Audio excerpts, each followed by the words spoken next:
we got a light in this room, I just took a shower, and I'm going to be reviewing Looking for Alaska. Surprise, this video is actually not going to have spoilers. So to start off, Looking for Alaska is, all in all, not my favorite John Green book, please don't hurt me. First I want to talk about a few issues that the book addresses and then never comes back to, which is one of the reasons I don't like it.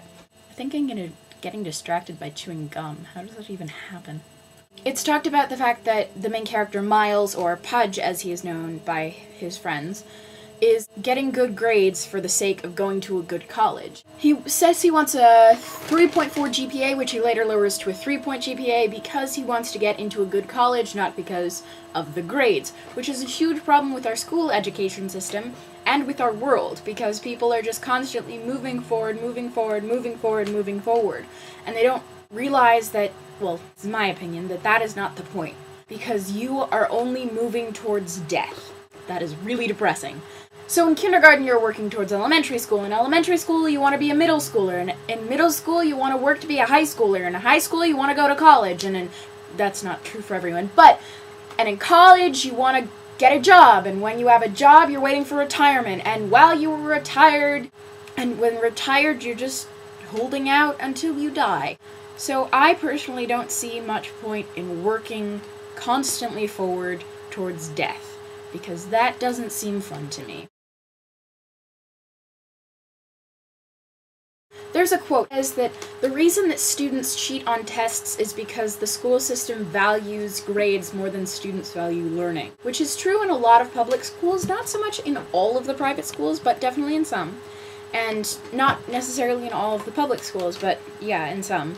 It's very upsetting to me that this gift of an education would be kind of squandered away because it's not cool to have an education, or because teachers, mostly because teachers suck.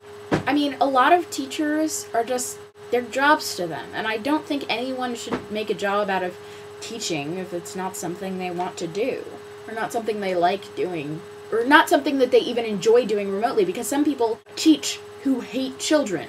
So, about it not being my favorite John Green. I mean, it's okay. It's a John Green book, so it's okay. But it is his first book, and I think my main problem with it is it brings up a lot of topics that are quite important, but they never come back. It's just topic after topic after topic, rapid fire on the brain, all the time. There are all these different topics. Like The Great Perhaps, I thought, in going into it, it says on the back that his whole existence has been one big non-event. His obsession with famous last words has only made him crave the Great Perhaps. So I thought the Great Perhaps would be mentioned more than it actually was. It talks about the school system a tiny bit. There's a lot of pranking, but there's all this very, very awesome psychological and emotional details of a teenager's life that I think John Green tries to focus on too much. Like, it's just one paragraph is about love, one paragraph is about hate, one paragraph is about the school system, one paragraph is about squirrels.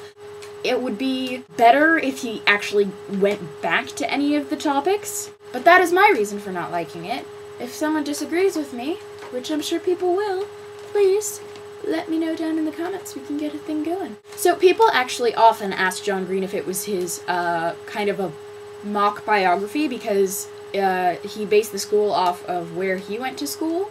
Actually, the main thing is the pranking that gets done, or some of them are pranks that he pulled. There's this huge prank, and it turned out to be almost exactly like the one that John Green played at his school.